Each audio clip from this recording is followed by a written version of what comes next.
Welcome to Drinks with Defenders. I'm Addie B. Plate. And I'm Kayla Murphy. We're two law school friends turned criminal defense attorneys turned podcast hosts. We're here in this space because we now work in separate offices and miss collaborating with each other. We've been talking about creating a podcast for years where we talk about the complexities of the criminal justice system, the aspects of it that we grapple with, and the importance of what we do. At the end of a long work week, we want to sit down, have a drink with each other, and talk about the rabbit holes of criminal defense, just like we always have. So let's get into it. Cheers!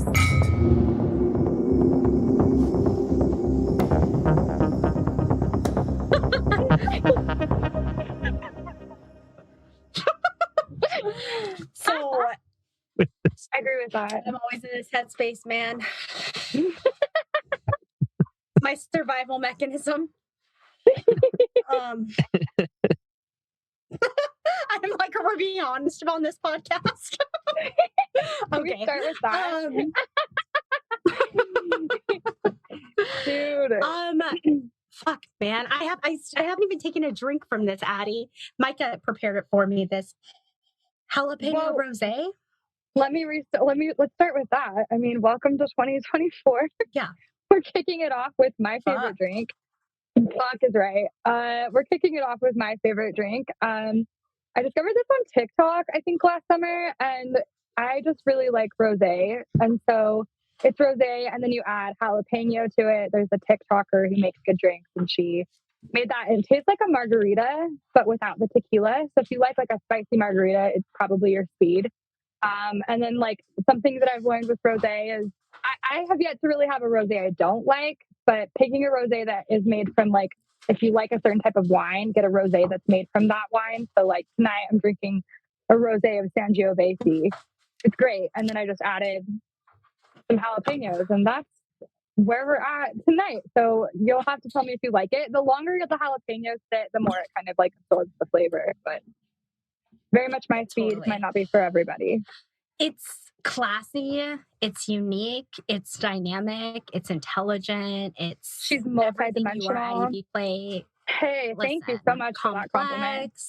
A little bit spicy. Yeah. I mean, I'll take it. If I'm getting compared to a drink I like, I'll take that. So thank you. Thank you very much. However, now if I'm like pitching something that really I like. Does taste. Yeah. What does it taste like to you? What's your take? No, I was just going to say it's like sophisticated. Okay. Classy. Okay. Well, now I feel like if I'm pitching a drink on here that I actually, if I'm pitching a drink on here that I actually like, and people then like try it and they think it's ass, I'm so sorry. But like, I'm glad you like it. That's all that matters. We're here to drink things that we like. So fuck it. If other people don't like it, I won't recommend another drink on here. And Kayla, you can take over next time again. You look so cozy right now. The can that I got. Your hoodie. What were you saying, Clark? Please, Clark. The can that I have is the original carbonated wine, and the notes are bright, fruity, and flavorful. I think that the wine can that you're talking about, they have at Trader Joe's. So I've had like every type of wine from that brand. And also, I think it's either a half bottle of wine or a full bottle of wine, depending on the type of wine can it is that's in that can. So drink responsibly. If you're getting wine in a can, it's a half. It's a lot. Okay, yeah. And people, it's not the same equivalent as drinking like a can of beer. Just drink responsibly out there. We did, we talked about DUIs on here previously. So, I think we lost Clark. Oh, he's back. There he is. Sorry. Welcome back to the podcast. Can you guys hear me better? Yeah. Yeah. Okay, cool. Yeah, it's 2 glasses of wine, so half a bottle, and I will sip lightly or not because you can't see me because my camera's not working. Listen, drink as heavy as you want. Just be careful about driving. That's all I'm here to say. So we've talked about that before. I just have to drive. Tune in to episode 3. my feet to my bed. You're good. You're chilling. But take it away. Damn, guys. What do you have to say? So what the fuck is up? Last week Last week was a lot for me. Oh, okay. Oh God. Spill the tea. I won't get into like specifics, but long story short, like I had like 4 cases set for trial. And it was just a nightmare of a week. And of course, like every time when I get super stressed out about a case going to trial, like something happens and it doesn't go, right? Right. But yeah, man, something I'm learning about myself is just like, I fucking hate uncertainty. Mm. And there's so much uncertainty in this job. And yeah, it's just something I need to learn how to cope with. I find that I really grasp on to like clients and issues and cases like super tight. And when people like, don't return my call, don't show up, you know what I mean? Like things don't go my way. Like I get super stressed out. And so I think that the key to longevity in this job is to just like loosen your grip a little bit. You know what I mean? And just recognize that like, yeah. I'm so, no, okay. So I think that is such a good jumping off point because, well, tonight we're going to be talking about just like a year in review. And I think that honestly, one of the most profound experiences I think I had in the past year, like in 2023, I was talking to somebody about that entire feeling and like the parts of my personality that really struggle with not only that tension in my professional life in terms of wanting to control things and the feelings of powerlessness and kind of like obsessive compulsion towards my clients and my caseload and all of that. Yeah. But just I think kind of life in general, I think most people who are attorneys really are people who are used to having things, are used to excelling to some degree and a lot of that comes from their own personal effort. And so when you have a job that's so out of your control sometimes and life is just so out of your control, like I just felt like I was gripping things, whether it be people in my personal life or things at my job, like way too tightly. And I was on a walk with somebody and we were talking about how something that we both wanted to work on was just like holding things more loosely. Where it's like you can still care, but you just have to like loosen your grip on something. And I just think that is like the common theme I think of my life right now, just like working on holding things more loosely. I think that I kind of white knuckle my job and I kind of white knuckle my personal life. And all of this to say, you're not alone in that experience. I'm sorry that it kind of came to head last week because when those things like really show in your face that you've just been like clenching onto something, it is exhausting. And it's just like, I don't know. I feel like when I've clenched onto cases or stuff like too loose, like tight, and then it loosens or something else happens, it's like, why did I put all of that into something? And then like that not going how I wanted it to just creates like so much additional stress and fatigue. Totally. And so I'm so sorry. And it's not like obsessing. No, it's okay. But it's at the end of the day, it's like the amount that we stress about these things, it doesn't make a difference. You know what I mean? Right. It's going to be what it's going to be. Our client's going to show up or they're not going to show up. Like no matter how much we friggin' freak out. Right. And the criminal legal system is unpredictable. Like I think we've talked about it several times, but I just feel like sometimes there's just like a lot of balls up in the air and things are just constantly changing. And like, you could get a deal last minute or, your client could want to plead last minute or, just stuff can happen. And so you leave something set for trial and the rare, like it's rare for something to even get left set. And then it's even more rare if it actually goes. And so having 4 left set, I mean, good on you. I mean, you probably were taking the state to the mat a little bit with negotiating if they didn't want to go to trial. And I hope that you got good outcomes for your clients in your cases. But things change really on the fly in this job. So it's hard to have like organization and feel like in control when there's so much just up in the air. It's a really hard life to live with that scheduling wise. Like it so many of my coworkers, I think one of my coworkers left 3 set last week and I think they all ended up resolving, but he was getting ready to go for a date. Sorry, I'm going to be putting him on blast, but I think he had a date scheduled, and he was like, "I'll let you know if I'm actually free, depending on if any of my cases go to trial this week."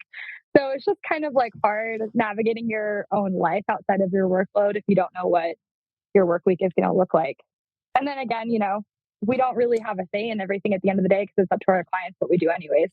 So there's that dynamic too. Yeah. It's a pain in the fucking ass, dude. Sorry. I have found that no, it's okay. I have found that I can only be like two of three things. Like I can either be stressed and doing my job and not be nice, or be nice and stressed if I'm not doing my job, or do my job and be nice if I'm not stressed. But like I cannot fucking do all three. It's just impossible for me. I can't. Yeah, I feel like I appreciate that you get it.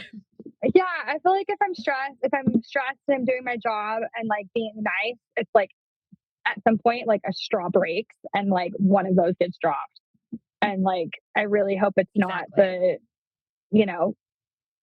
it can never be the like not doing my job or the not being nice, because I don't want to take things out on like people in my personal life. I don't want to not get shit done work wise. So it's usually just like I'm a complete nightmare with my mental health because like I have to put the other two first. And so like I just constantly feel like as an attorney, like I am having to like take everything on at my own personal expense. And that's hard. So I mean, at least it's nice to hear that you're going through some of the same realizations that I've had, because it makes me feel like a terrible person. It makes me just feel like a bitch to deal with. So no, yeah. I mean, I hope you never feel like a bitch. I mean, what I'm hearing is that you always try to be nice. Hamilton, stop. I mean, to be totally honest with you, like, I can be kind of a bitch to my clients sometimes, especially if they fucking annoy me. Ugh. And I try to be cool. I really do try to be cool. Yeah. But I'm not always cool. I'm just I'm not always cool. Have you ever had a client snap at you and call you like a mean word? Are you kidding me? Yes. Look, yes. You heard it here. You heard it here first, folks. I can be kind of a bee. It's because I care. And it's because I really don't like when people fucking like stress me out. I have a neurodivergent. Okay, I get a client has called you a bitch. I'm sure they have, dude. To your face. In like the past 3.5, 4 years, I'm sure they have. I mean, totally. Look, I'm trying to conjure up a specific like mental image. I can't think of a specific time when this has happened, but I'm positive that it's happened. Well, that makes me feel better. You haven't had a client cuss at you? Oh, I have, dude, and it happened in a courtroom, but I didn't get called a bitch. I got called something. It was funny.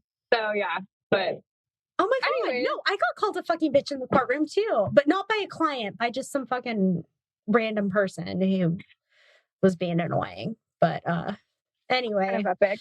Anyway. What's up, guys? The new year, yeah. new us. new year, new us. Same shit. Maybe. 1 week in, how do we feel about 2024? Oh man, I feel like 2024. Kayla, what's your take? I'm trying to be more reflective.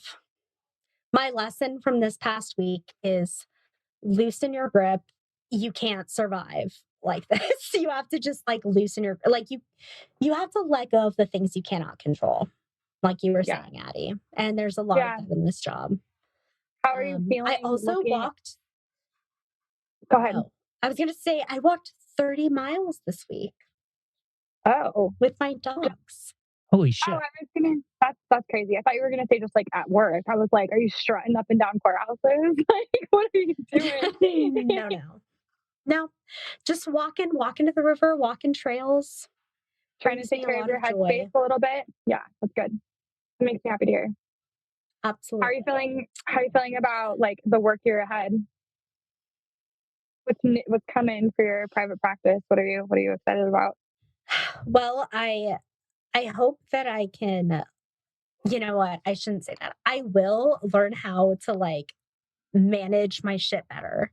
Like, what's tough managing your own practice is like doing all of the administrative stuff and also like doing being an attorney. You know what I mean? Yeah. Yeah, like making sure all of your shit is like you know, calendared and downloaded and filed. It's like it's annoying and it takes more time than you think it would. And I just my little ADHD brain just like tries to put stuff off and then that's just like makes my life so much harder. So I just like, Kayla, do a little bit every day and you won't end up having to suffer for, you know what I mean? Hours. Yeah. Yep. It's just a learning process. But I'm super happy. Like being home with my dog all the time is like living my dream. Like it's all I've ever wanted. Good. What about you?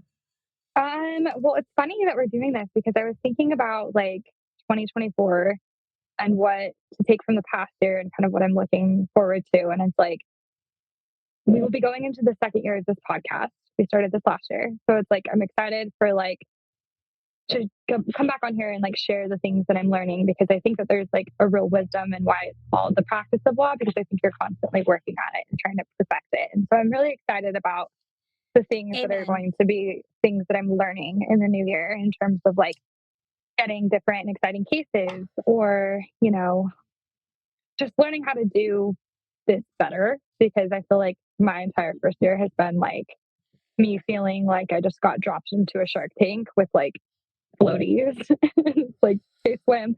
But I'm also excited because next Friday is actually my 1 year anniversary of being an attorney. So like all of this shit that has happened in my first year. And so I'm just excited because I think it has to get easier from here. The stakes get higher, the better attorney you become, you get harder cases and you get, you know, it's going to always be hard to be an attorney. Like I know that, but I'm excited at the fact that like not being so new, I'm hoping that that's going to feel better, you know? So that's something I'm looking forward to. I'm looking forward to what my second year of practice is going to feel like. So I'm hoping that it's going to feel a little bit more comfortable than my first year. I think I've just been out of my comfort zone the entire year. And so I'm looking forward to that. I'm also just looking forward to like, just, you know, feeling a little bit more like I know what I'm doing and just that confidence that that brings, just how that's going to make me feel day to day.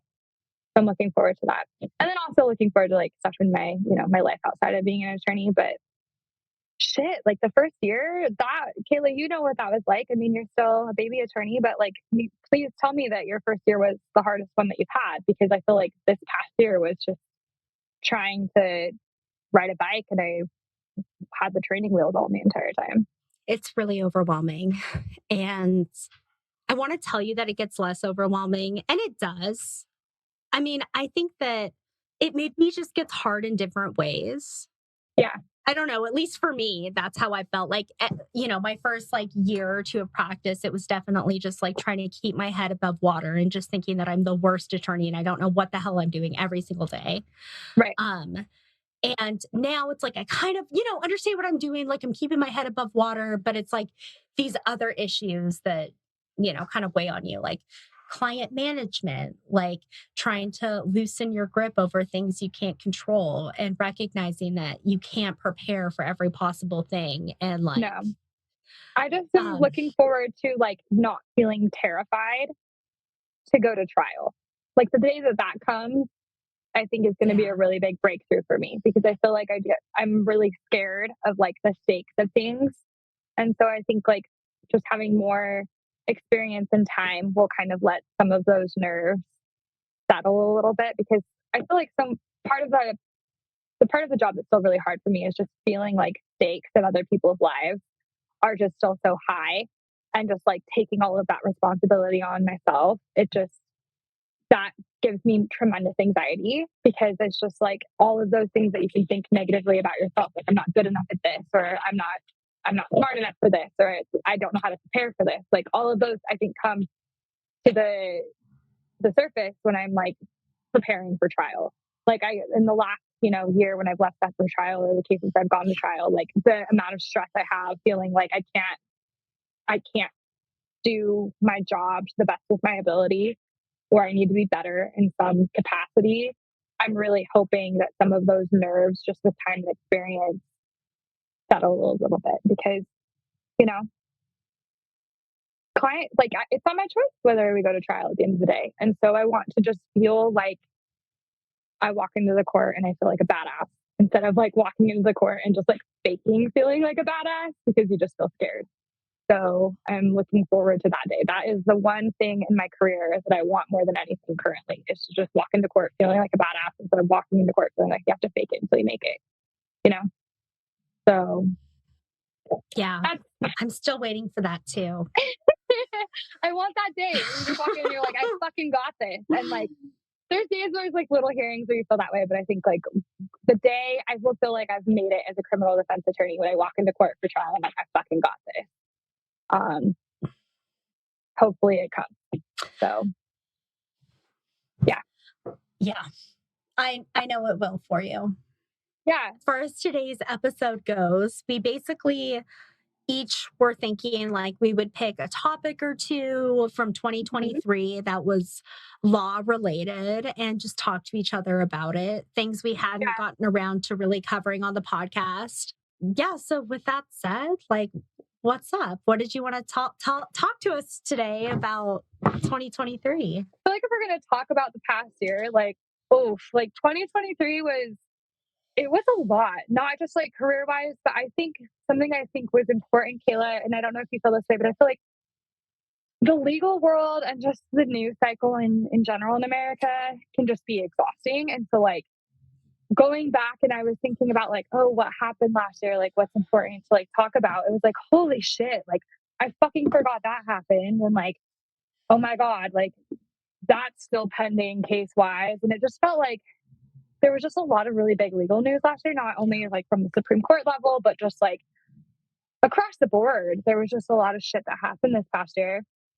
And so, like if we're gonna get into it, I was like, all right, I'm gonna need an entire bottle for tonight. But no, I think that was something that I think was like kind of important, like the angle I wanted to go with it. I don't know exactly what you wanted to talk about, like, but for me, it was like I think there was just so many big things that happened this past year that just were so maybe I didn't have the space for to digest at the time, or they just got wrapped up into like the next breaking story.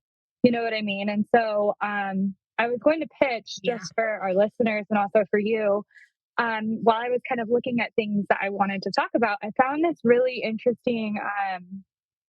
It was a video from a news agency actually out of both of our home states, out of our home state of Washington, from the TV station KTVB7. They did a video of big court cases and lawsuits of 2023.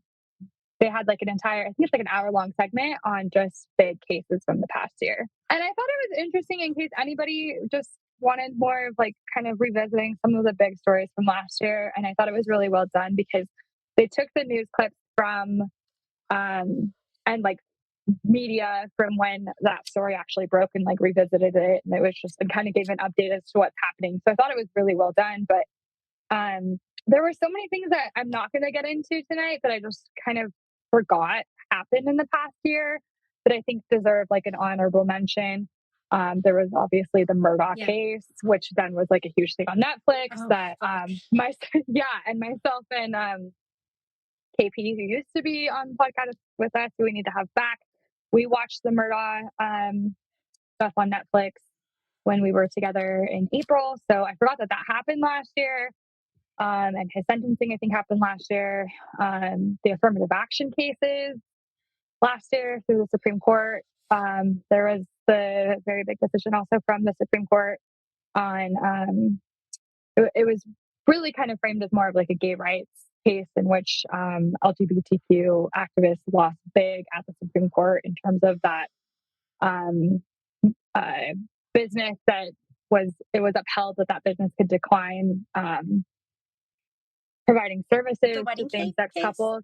No. So it was kind of a similar rendition of that case, but it was like an online marketing case. The website Yeah. Yes. Okay. That case. So it was odd because it's kind of like the flip side of the wedding cake case, right? That we learned about in school. But so there were just big cases that were kind of revisited. And I was like, oh my gosh, like I kind of forgot, there were huge losses last year in terms of affirmative action and kind of where that leads like higher education and a lot of other entities in the past. And they talked about some things that were interesting, I thought, in terms of state law as well. Specifically with Washington, affirmative action was struck down at the state level in Washington a long time ago. And then I think recently, the governor of Washington then rescinded that strike down to uphold affirmative action. And then now it kind of got superseded by the Supreme Court. So it'll be interesting to see what the state does going forward. But yeah, so that was kind of interesting. And they did a really great review of that. And then they talked about the website case, which I can't think of the name of off the top of my head, but I think that was huge in terms of what that means going forward for other challenges at the Supreme Court, not only just for, like queer rights, but I think also other marginalized community like challenges at the Supreme Court. Like they had an attorney on the segment that talked about how, it's a very concerning thing in terms of like any protected class, what that means going forward. And I think it'll be something to watch in terms of challenges going forward. And so I really appreciated that. But yeah, just a lot of like big things this past year that I don't think either one of us could do justice to if we tried in terms of like all of the different things. But I really wanted to talk about the stuff with Trump and then the stuff with Tyree Nichols, but I wasn't sure what you wanted to talk about. So if I just mentioned anything that you wanted to address, please step in at any point and tell me that to fuck off and that you'll do a better job than I just did, because I'm sure you would. No. So go for it. Did not pick those topics. Do you want me to go first? Yeah, you go first. Take us to church, girl. Okay. Give us your oh my God. teaching. This is some stuff I think like complained about on this podcast before, but it's our podcast and I'm still mad about it. So I'm like, I'm going to bring it back around. I want to talk about the death penalty in 2023. Okay. And I want to specifically zoom in to Florida because Florida has made a couple of really significant changes to the death penalty, which I find to be very alarming. I mean, it's always Florida. Always Florida. Oh my God. Idaho made a really big change to the death penalty as well in 2023, which I think will continue to be challenged going forward because we got the rifle squad back. And that's a whole other thing that I think I might have touched on a little bit in this podcast. But death penalty challenges and different death penalty variations in 2023. I'm glad you're talking about it because there were several. But just I think generally speaking, Florida what did Idaho do? We got back the firing squad. Like shooting people to death? Yeah. Okay. Yeah. I mean, yeah. I know that I'm from Utah. I'm from Utah, and that was something that Utah had for a really long time, and not all our states have it. And to be honest, I feel kind of like a disservice as a criminal defense attorney, especially in Idaho, where I practice, because I don't know a lot about Idaho's history in terms of different methods they've had in the past. But yeah, I think the legislature brought it back last year. And I'm sure that there will be, I'm sure that there will be more headlines in terms of what's going to happen with that going forward. But the death penalty had some very interesting outcomes, I think, kind of nationally in 2023. But what I was saying, I just think it's always Florida that's doing something kind of crazy. So I don't want to, man. I don't want to just throw a state under. Just doing the most. Wasn't it last year that they went to court with Disney? Florida? Yeah, like DeSantis tried to challenge Disney and make them not their own state or whatever that they are. I have no idea. I remember all of that drama because Disney wasn't into DeSantis's politics. And so DeSantis got all upset about that. And yeah, I don't recall. Clark, it's been too long. Florida is just always up to some shit. I feel like in terms of like when you read a case and you're just like, what is happening? You figure out it's from Florida and you're like, oh, okay. And then you kind of get situated into like the political environment that is that state, and it makes a little bit more sense. But I mean, it's sad because I feel like Florida, Alabama, and Mississippi, off the top of my head, Texas, I think, executes the second most. Yeah. Don't quote me on this, but I think that Texas is number 2 to Florida in executing the most people. Yeah. And so when I think about when I think about just states that have a really horrible history with the death penalty, it's like Texas, Florida, Alabama, Mississippi. Those like kind of just jump out at me. And I don't want to like upset any. Don't quote me. There might be other states that are worse, and maybe you can come on here and correct me on, those states not being as bad as others. But in my head, I feel like those always kind of jump out. In Florida, we've brought him up here on the podcast before. Ted Bundy was executed in Florida. We're no stranger on this podcast to death penalty in Florida. So Kayla, go for it. Tell us what you've got about what you want to talk about in Florida. Okay. Throw it under the bus. Well, so first, just to kind of like paint a little picture of the legal landscape, if you will. Currently 27 states, the federal government and the military have the death penalty. Okay. So in 2023, 24 people were executed in the United States, according to the ACLU. So zooming in on Florida here. So first, DeSantis signed a very reactionary bill that lowered the number. Wait, Kayla, just back up. For people who don't know, who aren't like into politics, who just listen to our podcast, and potentially like international people who might be into our podcast. Ron DeSantis, governor of Florida. There you go. Thank you. Thanks, Addie. My apologies. Yeah, you're good. So, I guess so to back up a little bit and kind of talk about what this bill was in reaction to. There was a terrible school shooting in Florida, the Parkland shooting. And the defendant, Nicholas Cruz, I think his name. Is he the guy that they had the fetal alcohol defense presented? I can't say 100%, but that feels right. Because that was like the sentencing that was all over social media, right? I think so basically, the jury ended up not voting for death, right? He murdered, I think, 17 kids, injured, I don't even know how many, but they voted against death. And so in reaction to that, there was like public outrage, right? And the governor signed into law a bill which lowered the number of jurors that are needed in order to sentence somebody to death. So out of 12 jurors, you only need 8 jurors to vote in favor of death in Florida, which is the lowest number of jurors needed in the country. So let's put a pin. There's a couple of like steps that I think are important to point out. Somebody's convicted of murder, right? You have to have a unanimous decision to convict someone, right?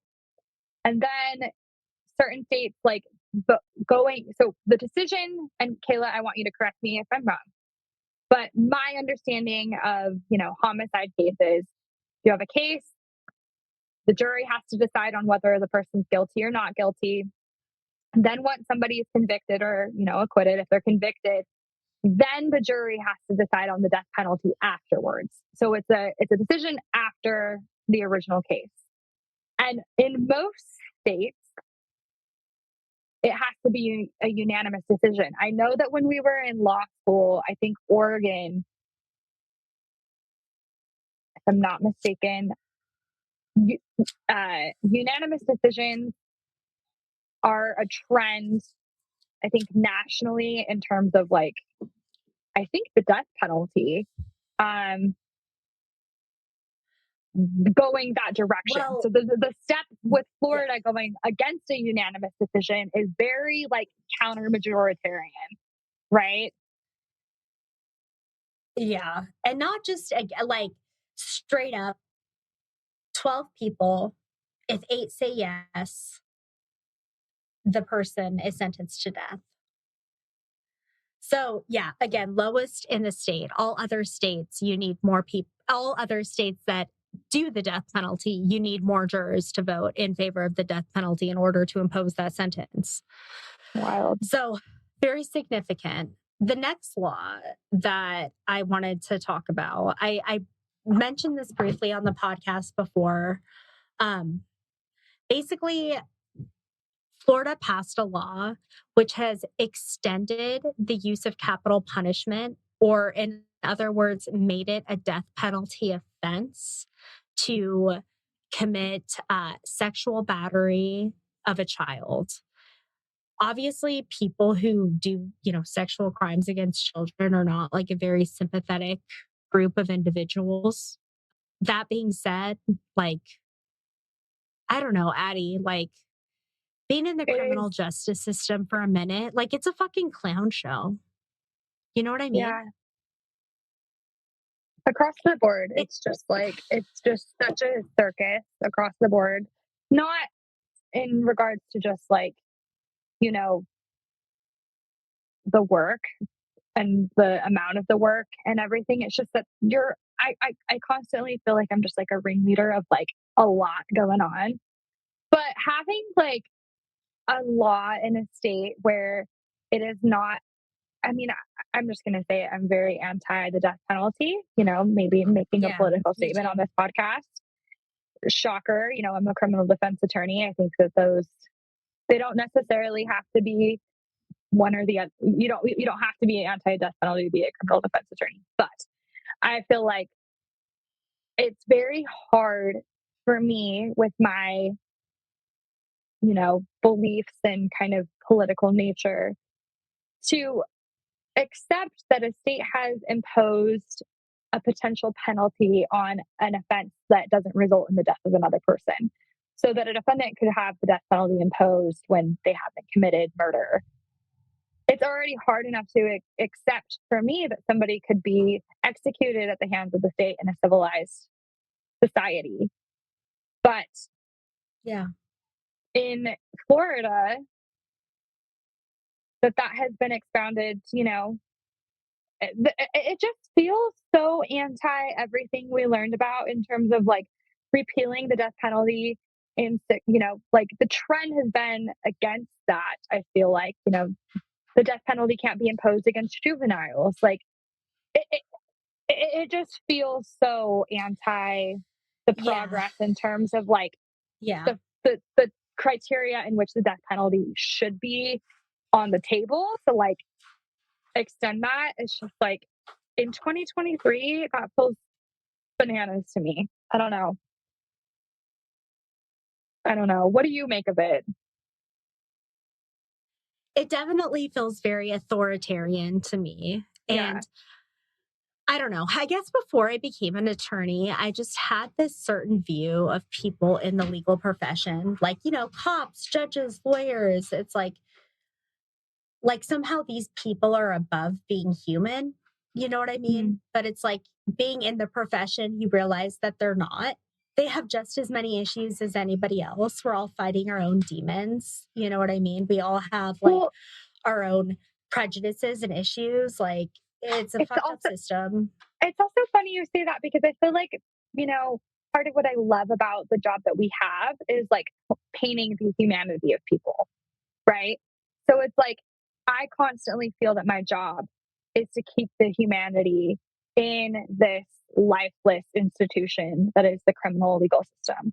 Like it is the job of the people who work in it. I feel like it's a tremendous amount of personal responsibility that I try to take very seriously in my work, where I bring the pulse of like, it's not just this situation that happened in a vacuum. Like these are people that are complicated. This like life is complicated. All of these dynamics go into the things that we touch every single day. There's a very human element. And it's hard to work against an institution and in an institution that tries to kind of take some of the humanity out of it, is how I feel. And I don't know. I'm sure that the other side of the coin has a different take on it, right? Because I imagine if you're prosecuting something and if you're prosecuting something and you're seeking a punishment of any kind, your view of what the humanity is a very different story than potentially mine. But you said it.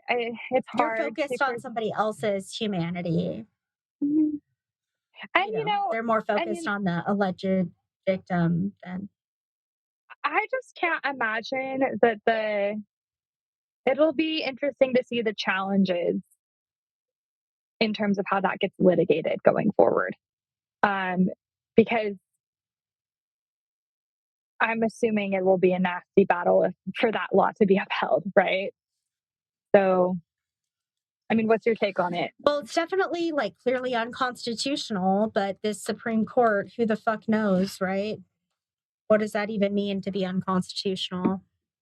I don't know. I guess just in conclusion, we have surely executed many innocent people. We have had innocent people on death row who have been exonerated. Just to leave you guys with some statistics here about why it matters and how fallible our system is. Let's see, from or between 1976 to 2015, the United States has executed 1,392 people.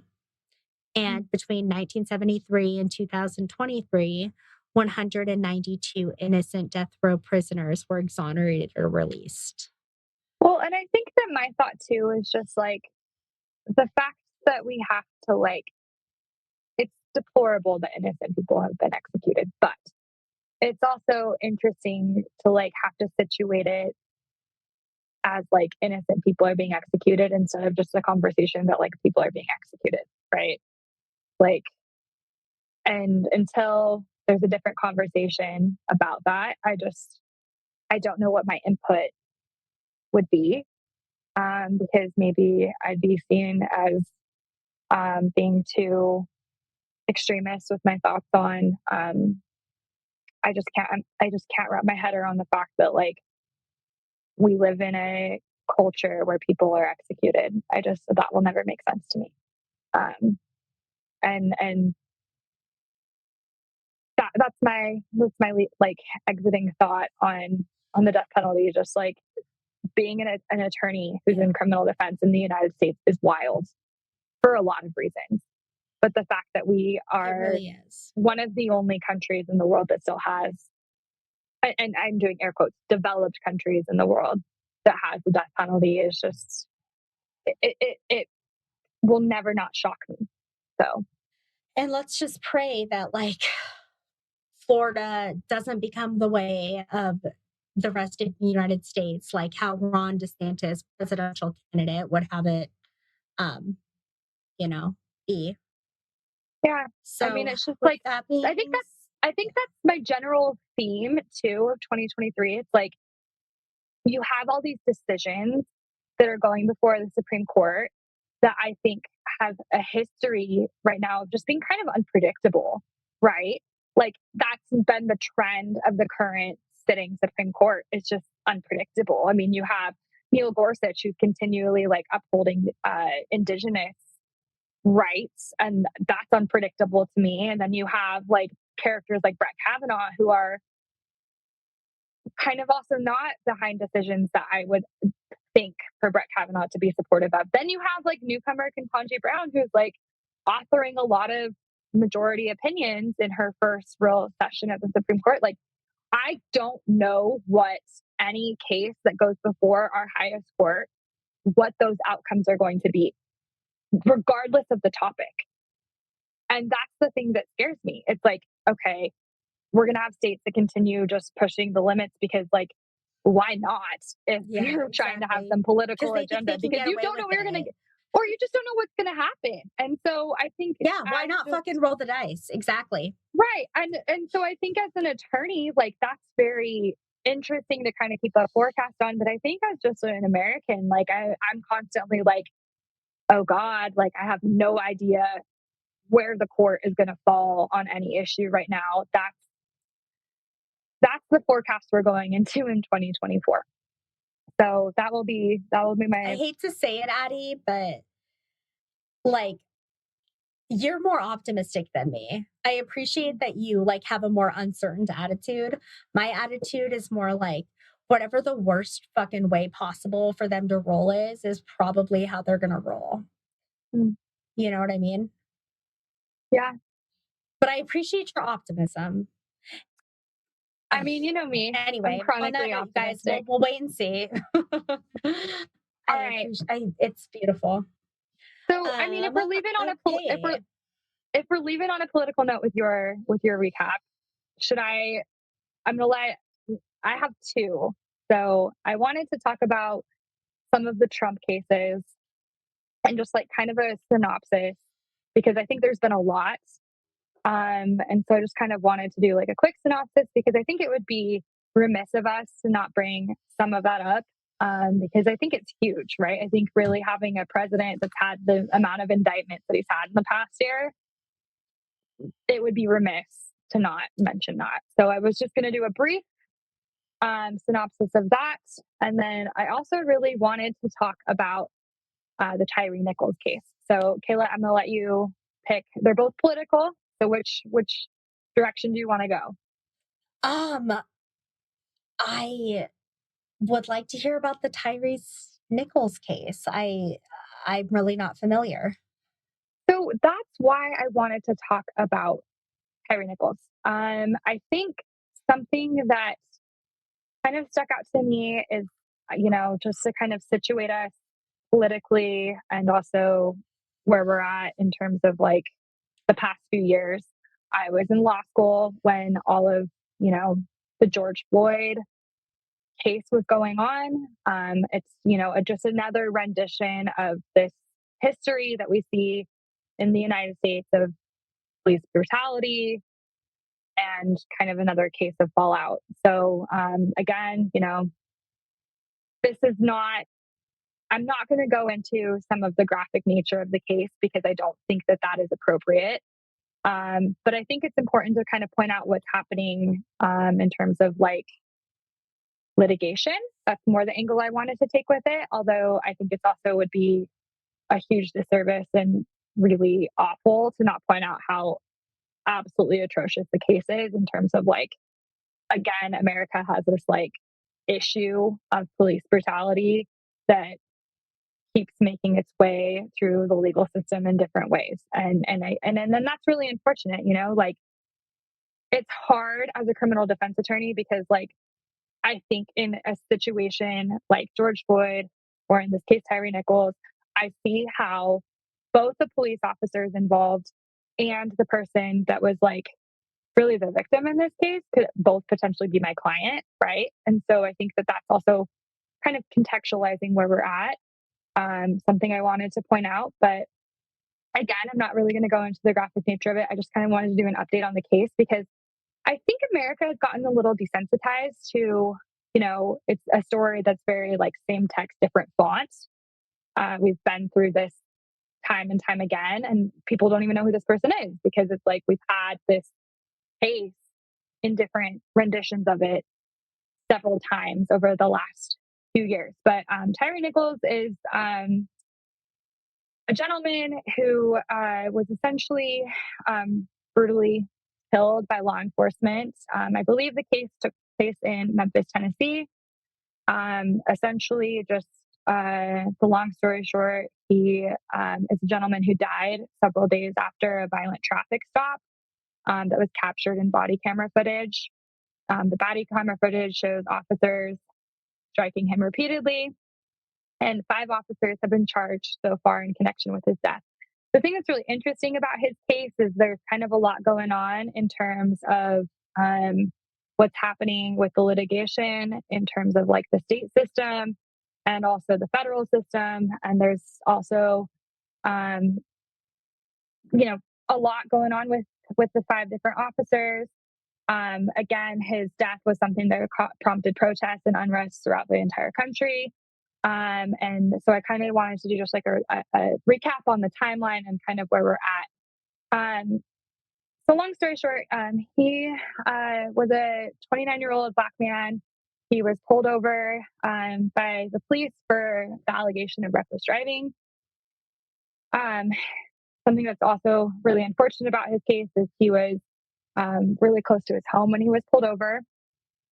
Um, Something that's really fascinating about his case is some of the investigation that's happening after the case, is some of the cover up that's been alleged against law enforcement. Again, he passed several days after this incident. My understanding of the case is that the allegations that were made by law enforcement was that he originally tried to run away from them upon making contact with him. And again, I think that there's a lot of similarities in terms of how his conduct was portrayed to the public. Um, Similar, I think of just George Floyd, kind of him being portrayed in a certain light of like criminal behavior, him being at fault, this and that, kind of everything. Um, he was trying to get home from work. I think he was a FedEx worker. And yeah, it was a really nasty traffic stop gone wrong. Again, I'm not going to get into the details of some of that because quite frankly, I don't think that that's appropriate. Um, but it's been a very interesting case in terms of what's happened with the investigation. So I think it's really fitting to point out that we're recording this episode on January 7th. I believe his initial traffic stop occurred a year ago today. He died 3 days after that. So he passed on January 10th, which was 3 days after he was originally detained by the Memphis police. 8 days later, the federal investigation begins. So, as I mentioned, there's a federal case going on and there's also a state case going on. And I think both of those are set for trial this coming year. 2 days after that, all of those police officers were fired. And so, again, the 5 police officers were fired pending the investigation. Those officers were identified as, and I apologize if I mispronounce any of their names, but Tadarius Bean, Demetrius Haley, Emmett Martin III, Desmond Mills Jr., and Justin Smith. Something that's also interesting about his case to point out is that I believe all of those officers are also Black men. After a review of the circumstances surrounding this incident, I believe the police department made the determination that the 5 officers violated multiple department policies, including excessive use of force, duty to intervene, and a duty to render aid. So again, a lot of similarities, I think, to the George Floyd case. Something that's also very sad is that 3 days after that 3 days after those officers were fired, Mr. Nichols' family described the body camera footage. And again, it was violent and truly horrific. And then on January 26th, an independent autopsy was released. The officers were then officially criminally charged. And so they have all been charged with murder and are in custody. At that time, they were charged with second-degree murder, aggravated assault, aggravating kidnapping, resultant bodily injury, aggravated kidnapping involving the possession of a weapon, official misconduct through unauthorized exercise of power, official misconduct through failure to act when there is a duty imposed by law, and official oppression. They then pled not guilty in February of last year. At the end of January, the body camera footage was released, and then Shelby County deputies were relieved from duty. Then a couple days after that, the officials announced that 2 more officers were relieved of duty. 3 Memphis, I believe, fire department members were fired. And then in February, a white officer who encountered Nichols was fired. That same month, 7 additional Memphis police officers could face discipline. The case just kind of spirals from there. A Memphis officer apparently texted a photo. There were some records of that. There was a Memphis police officer who was terminated. And then in September of last year, the 5 who are really at the center of this case were indicted on federal charges, which is kind of, I think, where the federal case really starts to spawn. And my understanding of the scheduling is that the federal case, I think, is supposed to go before the state case. Maybe I have that backwards, but kind of both of them start tracking at that point. The thing that's really interesting about this case is that I believe one of the main officers entered a plea deal back in November. So, and some of the comments that I've seen from different people involved in the case are interesting because I think it's a plea deal in the federal case, but again, I'm not entirely sure. And the judge, as you know, Kayla, can go along or disagree with the plea deal. And it's just been interesting to watch. I think that the deal that was struck is, I believe that officer has to testify against the potential other 4 officers. And I think, I'm not entirely sure, I think it was video footage of his attorney saying that, an attorney is involved saying that a big part of why they allowed the plea deal to be reached with this particular officer is that they don't think that he was the worst of the 5 involved. But he pled. And so I'm trying to find what I was looking at in terms of the man who pled. I believe it was the officer with the last name Mills who pled back in November. I haven't seen any updates on the case since. So my understanding is the remaining 4 are set to go to trial. But yeah, so, I found it. So the ex-Memphis police officer enters a plea deal in state and federal cases. That officer was federally charged with excessive force, deliberate indifference, conspiracy to witness tamper, and obstruction of justice back in September. On the state level, the 5 men were charged with second-degree murder, aggravated assault, official oppression, 2 counts of aggravated kidnapping, and 2 counts of official misconduct. The officer who pled, he pled guilty to excessive force and conspiracy to witness tamper in federal court. And in state court, he pled guilty to the slew of charges related to Mr. Nichols' death. So essentially, long story short, I believe his attorneys kind of depicted his plea deal as a taking of his responsibility. I believe Mr. Nichols' family hoped that that was the case, but they weren't sure if it was something that I believe I saw his mom speak, and she wasn't sure if it was something about whether or not he was to take accountability for it or just a deal that was struck with his attorneys. I believe that the next steps in the case for his co-defendants are, I think, in May. It says the federal trial is slated to begin in May 2024. And I think that that's before the state case, which I think is August of this year. So it's interesting to see the involvement of, if any, he will have in the case against the 4 others, or if they will eventually plead prior to going to trial, or what's going to happen. I think that the thing that was interesting and why I wanted to bring it about is that I think there was a spectacle around the George Floyd trial that really, there were a lot of moving pieces in terms of the different officers. And I don't know if a lot of people who didn't have a legal understanding were able to keep track of how all of those things kind of were interconnected in terms of the different trials and the different charges against the officers involved in that case. So long story short, I think just in kind of reviewing the bigger cases from last year, I was like, oh, I kind of did a negligent job of keeping track of what was going on with Tyre Nichols' case. I think I personally got a little desensitized to this type of case because we've just seen it so many times. But it is really interesting. And I'm hoping to keep a better eye on kind of what's happening. And now I have a better understanding of what's going on with the 2 different systems. I'd be curious to see how it shakes out for his co-defendants. And really, I don't think he's been sentenced yet. And I don't know when that's slated to happen either. So yeah, Kayla, I would love to know your thoughts if you have any.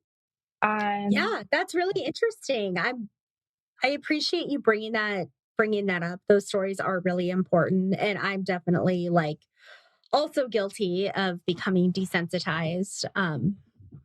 And so, yeah, thank you for personalizing that and zooming in on that story. I think it helps us to I don't know, just remember that these are all people, right? These are real people. These are real cases. These have real consequences. And separate cases.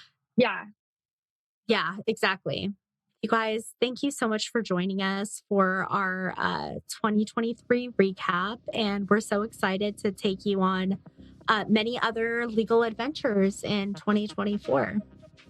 So cheers to a new year. Cheers to just doing our best, to being honest, to showing up, to good drinks, to rosé and jalapenos.